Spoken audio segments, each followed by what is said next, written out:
करते हुए योग आसन प्राणायाम आदि करते हैं तब इसका पूरा लाभ होता है। तो मैं आपको आपकी जिंदगी के लिए छोटे छोटे कुछ 4 नियम बताना चाहता हूं और ये 4 नियम का पालन आप सब करिए। मैं आपको विनम्रता पूर्वक लेकिन विश्वास से कहता हूं कि ये 4 नियम का जो भी पालन करेगा जिंदगी में बीमारी और रोग उसको कभी आएंगे नहीं। परम पूजनीय स्वामी रामदेव जी खुद 40-45 साल से इन 4 नियमों का पालन करते हैं। आप भी अगर ये पालन करेंगे तो बहुत अच्छा होगा। मैं भी करता हूं मेरे जीवन में। मैं पिछले 15 वर्षों से योग प्राणायाम करता हूं, उसके साथ कुछ नियम मैंने बनाए हैं, वो नियम का पालन करता हूं और वही नियम आपको बताना चाहता हूं। स्वामी जी पालन करते हैं, मैं करता हूं, हमारे लाखों योग शिक्षक करते हैं और इन नियमों का पालन करने से हमको इतना लाभ हुआ है कि कभी बीमारी आती नहीं। 15 साल से मैंने हर बार मेरा बीपी चेक किया, नॉर्मल है, शुगर नॉर्मल है, ट्राइग्लिसराइड्स नॉर्मल है, कोलेस्ट्रॉल नॉर्मल है। पिछले 15 साल में कभी सर्दी जुकाम भी नहीं हुआ, गला भी नहीं बैठा, कभी हॉस्पिटल नहीं देखा, कभी डॉक्टर के पास नहीं गए, क्योंकि जरूरत नहीं पड़ी। और वो जरूरत नहीं पड़ी क्योंकि हम निरोगी हैं, स्वस्थ हैं। ये निरोगी और स्वस्थ होने के लिए आयुर्वेद की एक छोटी सी जानकारी आपसे मैं शेयर करना चाहता हूं। आयुर्वेद में ये कहा गया है कि किसी भी व्यक्ति को निरोगी होना है, रोग मुक्त होना है, तो अपने जीवन में 3 बातों का ध्यान रखे। अपना वात, पित्त और कफ तीनों का संतुलन रखे। वो 3 तरह के दोष हैं हमारे शरीर में, वात, पित्त, कफ। आपने सुना होगा ये त्रिदोष आधारित शरीर है। जब वात बहुत बिगड़ जाता है तो 80 से ज्यादा रोग आते हैं। जब पित्त बहुत बिगड़ जाता है तो लगभग 46 से 50 रोग आते हैं और जब कफ बिगड़ जाता है तो 28 रोग आते हैं और वात, पित्त, कफ तीनों बिगड़ जाएं तो 148 रोग आते हैं। सर्दी, खांसी, जुकाम से लेकर और कैंसर तक जो आखिरी रोग माना जाता है, ये सब वात, पित्त, कफ के बिगड़ने का खेल है। तो इस देश के आयुर्वेद चिकित्सा के सबसे महान लोगों में से कुछ नाम आप जानते हैं, जैसे चरक ऋषि, जैसे सुश्रुत ऋषि।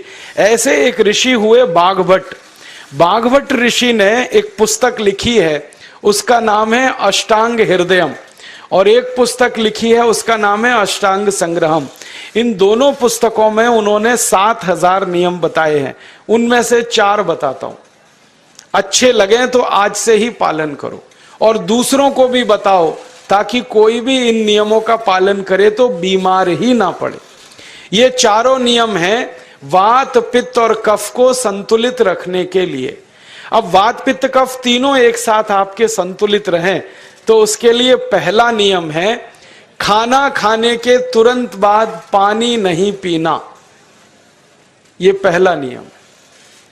आप बोलेंगे ये तो बड़ी मुश्किल बात है, खाना खाते ही पानी पीते हैं हम तो सबके सब, और बिना पानी पिए खाना ही नहीं खाते। कई लोग तो खाने से ज्यादा पानी पीते हैं, खाना कम खाते हैं, पानी ज्यादा पीते हैं। ये खाना खाने के बाद पानी कभी भी नहीं पीना, क्योंकि महर्षि बाघभट्ट कहते हैं भोजनांते विषम वारी, माने भोजन के अंत में पानी पियो तो जहर के पीने के जैसा है। इसलिए वो कहते हैं कभी भी खाने के तुरंत बाद पानी मत पियो। अब आप मुझे पूछोगे क्यों नहीं पिए, कारण बता दो। कारण मैं बताना चाहता हूं सरल भाषा में। हम जब खाना खाते हैं ना तो पेट में सारा खाना इकट्ठा होता है। पेट में एक स्थान होता है, उसको हम कहते हैं जठर। संस्कृत में, हिंदी में जठर कहते हैं, अंग्रेजी में उसको एपिगैस्ट्रियम कहते हैं, हिंदी में कुछ लोग उसको आमाशय भी कहते हैं। ये जठर छोटा सा स्थान है। आपके पेट में नाभि है ना, उसके लेफ्ट साइड में बाईं तरफ छोटा सा स्थान है। सारा खाना आपका इसी स्थान पर आता है। जो भी आप खाते हो, रोटी, चावल, दाल, सब्जी, दूध, दही, कुछ भी खाओ, सब कुछ जठर में आता है। अब जठर में जैसे ही खाना इकट्ठा होता है तो उसमें आग जलती और उस आग को कहते हैं जठर अग्नि, मिला के बोल देते हैं जठराग्नि।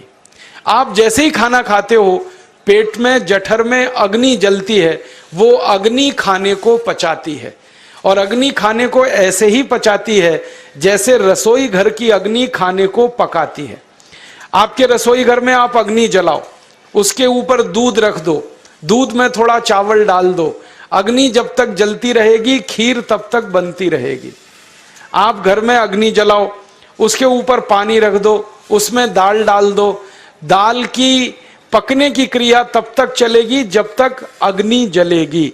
ऐसे ही पेट में होता है, जैसे ही आपने खाना खाया पेट में अग्नि जलती है, और जब तक अग्नि जलती है तो खाने के पचने की क्रिया चलती है। जैसे रसोई घर में खाना पकाते हैं वैसे ही पेट में भी खाना पकता है, इसी को हम पचने की क्रिया कहते हैं, अंग्रेजी में उसको डाइजेशन कह देते हैं। तो आपने खाना खाया, पेट में अग्नि जल गई, अब वो खाने को हजम करेगी, पचाएगी। अब मुझे एक प्रश्न का उत्तर दो आप, कि जैसे ही आपने खाना खाया पेट में अग्नि जल गई और वो खाने को पचा रही है, तुरंत आपने गट गट गट गट पानी पी लिया और खूब ठंडा पानी पी लिया, बर्फ मिलाया हुआ पानी पी लिया, फ्रिज का पानी पी लिया, क्या होने वाला है? अग्नि जलेगी कि बुझेगी? अग्नि के ऊपर पानी डालो तो अग्नि और पानी की दोस्ती नहीं है, दुश्मनी है। पानी अग्नि को बुझा देता है। तो आपने खाना खाया, अग्नि जली, पीछे से गटगट पानी पी लिया, अब अग्नि शांत हो गई, अब खाना पचेगा नहीं, तो वो पेट में पड़ा पड़ा सड़ेगा, और सड़ा हुआ खाना 100 से ज्यादा विष पैदा करेगा, और वो 100 विष आपकी जिंदगी को नरक बना देंगे और जिंदगी भर आप बीमार पड़े रहेंगे। आपको मालूम है, कई लोग कहते हैं मुझे पेट में बहुत गैस बनती है। ये गैस उन्हीं को बनती है जिनका खाना हजम नहीं होता। कोई लोग कहते हैं कि मुझे पेट में जलन होती है, ये जलन उन्हीं को होती है जिनका खाना पचता नहीं। कोई कहते हैं कि मेरे पेट में एकदम गुम हो जाता है, फूल जाता है, ये सब वो लक्षण हैं जब खाना पचता नहीं। तो खाना पचेगा नहीं तो सड़ेगा, सड़ेगा तो विष पैदा करेगा, और वो विष आपको बीमार करेंगे। इसलिए महर्षि भागवत ने कहा, खाना खाते ही पानी मत पियो। समझ में आया? फिर आप बोलोगे कितनी देर तक नहीं पिए? कम से कम 1 घंटे तक। 1 घंटे बाद पानी पियो। आप बोलोगे जी 1 घंटा क्यों? ये जो अग्नि जलने की क्रिया है ये लगभग 1 घंटे तक ही चलती है पेट में, उसके बाद अग्नि अपने आप शांत हो जाती है, उसके बाद पानी पी लो। तो खाना अगर 10 बजे खाया तो 11 बजे पानी पियो, 11 बजे खाया तो 12 बजे पियो, 12 बजे खाया तो 1 बजे पियो, 1 घंटे बाद पानी पियो। अब आपके मन में यह सवाल आ सकता है कि खाना खाने के पहले पी लें क्या? हाँ पी लो, 40 मिनट पहले पेट भर के पानी पी लो। 10 बजे खाना खाना है, 9:20 पे खूब पानी पी लो, जितना पी सकते हो। 11 बजे खाना खाना है, 10:20 पे पी लो, खूब पानी पी लो, 40 मिनट पहले। आप और एक सवाल पूछ सकते हो कि अच्छा ठीक है, खाने के बाद पानी तो नहीं पिएंगे, कुछ और पी सकते हैं क्या पानी को छोड़कर? तो उसके लिए भागवत जी कहते हैं कि खाने के तुरंत बाद अगर पीना है तो दही की लस्सी पियो, मट्ठा। खाने के बाद अगर तुरंत पीना है तो फलों का रस पियो, गन्ने का रस पी लो, संतरे का रस पी लो, मौसमी का रस पी लो, अनार का रस पी लो। अब आप कहोगे ये सब महंगी महंगी चीजें बता रहे हैं, गन्ने का रस, संतरे का रस, अनार का रस, पैसे तो है नहीं। तो सबसे सस्ता रस है नींबू का ही रस पी लो, शिकंजी बना के पी लो, वो तो सबसे सस्ता है। तो खाना खाने के बाद या तो दही की लस्सी पियो या रस पियो। और एक तीसरी चीज है, दूध पी सकते। तो खाने के तुरंत बाद पीना है तो दही की लस्सी या मट्ठा, खाने के तुरंत बाद पीना है तो कोई फल का रस, खाने के तुरंत बाद पीना है तो दूध। पानी 1 घंटे बाद पियो। और अगर एक बात ध्यान रखो तो अच्छा है कि सवेरे खाना खाते हैं जिसको हम ब्रेकफास्ट कहते हैं, नाश्ता, तो फलों का रस पीना अच्छा, दोपहर को खाना खाएं तो लस्सी और मट्ठा पीना अच्छा, और रात का खाना खाएं तो दूध पीना अच्छा। जो लोग इस नियम का पालन कर सकते हैं जिंदगी में कभी भी 80 रोग उनको नहीं हो सकते। वात पित्त कफ तीनों ही इस एक छोटे से नियम से संतुलित रहते हैं। तो ये पहला नियम मैंने आपसे कहा। दूसरा नियम एक और है, और वो नियम ये है कि पानी कभी भी पियो, घूट घूट भर के पियो। जैसे गरम चाय पीते हैं, गरम कॉफी पीते हैं, गरम दूध पीते हैं, एक एक घूट भर के, एक एक सिप करके, ऐसे ही पानी पीने की आदत डालो। ये मुंह में एक बार गिलास लगा लिया, गटागट उसको खाली कर दिया, ये तरीका गड़बड़ है। एक घूट पानी, दो घूट पानी एक बार में उतना ही पियो। आप बोलोगे ये क्या चक्कर है? बात ऐसी है कि एक एक घूट पानी जब हम पीते हैं तो मुंह की लार पानी के साथ मिलकर पेट में अंदर जाती है, और ये जो मुंह की लार होती है ये क्षारीय होती है, और पेट में हमेशा अम्ल बनता रहता है। तो एक घूट पानी पिया, मुंह की लार इसके साथ अंदर गई, दो घूट पिया और ज्यादा गई, बार बार लार अंदर जाएगी तो क्षार पदार्थ पेट के अम्ल के साथ मिलेगा। पेट में अम्ल बनता है, मुंह में लार क्षारीय होती है। तो ये क्षार को अम्ल में मिला दिया जाए और ये अच्छे तरीके से मिलकर पेट में जाए तो कभी भी कोई व्यक्ति के पेट को अम्लता नहीं होती, एसिडिटी नहीं होती।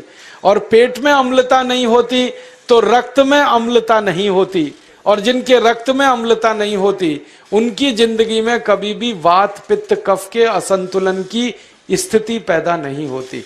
इसलिए पानी घूट घूट करके पीना। मैं आपको एक छोटा सा मेरा ऑब्जर्वेशन बताता हूं, परीक्षण।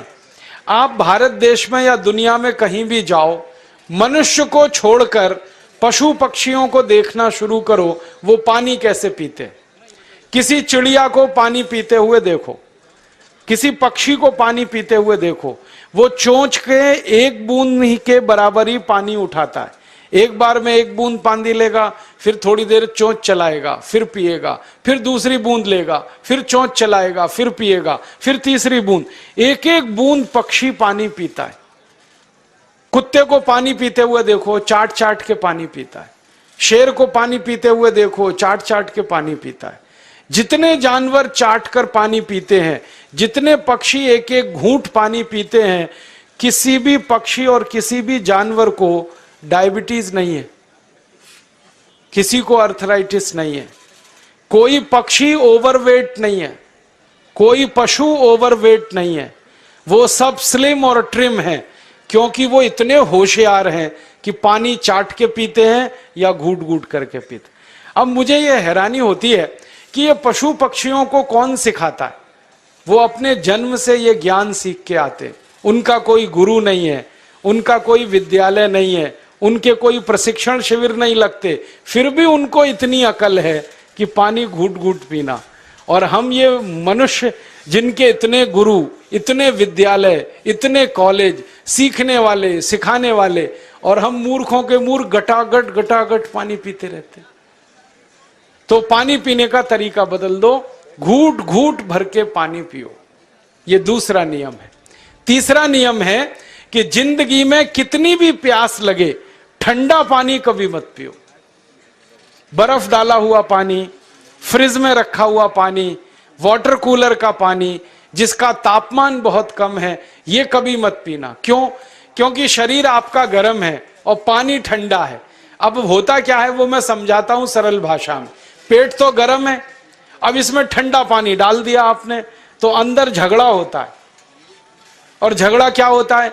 या तो पानी पेट को ठंडा करेगा या पेट पानी को गर्म करेगा।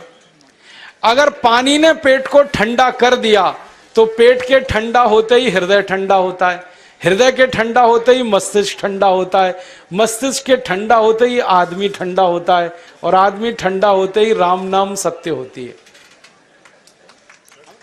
आपको मालूम है, जब शरीर ठंडा पड़ जाता है तो घर में भी नहीं रखते, निकाल के बाहर सड़क पे रख देते। जो घर आपने बनाया अपनी मेहनत से, शरीर के ठंडा पड़ते ही निकाल बाहर करते हैं उस घर में से, और फिर चिल्लाने लगते हैं, लेके जाओ, जल्दी लेके जाओ, इसको जला के आओ। माने ठंडे शरीर की इज्जत नहीं है। तो ठंडा पानी क्यों पी रहे हो भाई? बंद कर दो। कोई जानवर ठंडा पानी नहीं पीता, कोई पक्षी नहीं पीता।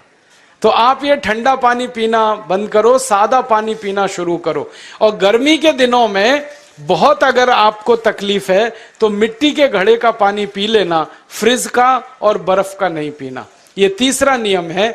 और चौथा और आखिरी नियम है कि आप सवेरे ही सवेरे जब सोकर उठते हो तो सबसे पहले पानी पियो। जैसे ही आपकी आंख खुल गई तो पहले 2-3 गिलास पानी पी लो, उसके बाद आप टॉयलेट में जाओ। उठते ही पानी पियोगे तो 2 फायदे हैं। पहला फायदा यह है कि पानी पेट में जाकर बड़ी आंत को साफ करता है, और जैसे ही बड़ी आंत की सफाई होगी पेट पे दबाव पड़ेगा और आप संडास घर में जाएंगे, 2-3 मिनट में पेट आपका साफ हो जाएगा। जिनका पेट सुबह एक बार में साफ हो जाता है उनकी जिंदगी में कभी रोग नहीं आता। इसलिए सुबह सुबह उठते ही पेट साफ होना जरूरी है। और उठते ही पानी पियोगे तो मुंह की जो लार है वो पानी के साथ मिलकर अंदर जाएगी। सुबह पेट में एसिड की मात्रा ज्यादा होती है, इसलिए लार का पेट में जाना बहुत जरूरी है। इसलिए सुबह उठते ही पानी पीना बहुत जरूरी है। ये 4 नियम हैं आयुर्वेद के। पहला नियम, खाना खाने के 1 घंटे बाद पानी पीना। दूसरा नियम, पानी को हमेशा घूट घूट भर के पीना। तीसरा नियम, कभी भी जिंदगी में ठंडा पानी नहीं पीना। और चौथा और आखिरी नियम, सवेरे उठते ही सबसे पहले पानी पीना। 4 नियमों का पालन जो भी अपने जीवन में कर सकता है वो वात पित्त कफ तीनों को संतुलित रख सकता है। और जिसका वात पित्त कफ संतुलित है उसके जीवन में बीमारी नहीं आती है। और जो बीमार नहीं पड़ते हैं वो स्वस्थ और तंदुरुस्त और सुखी रहते हैं। उनकी जिंदगी का खर्चा कम होता है और देश का भी बहुत सारा पैसा बचता है।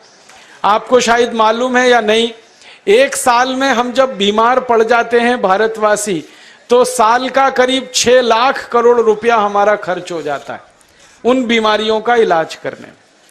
इसलिए इतना पैसा फालतू में हम खर्च करें हर साल 6 लाख करोड़, ये बहुत बड़ी रकम है।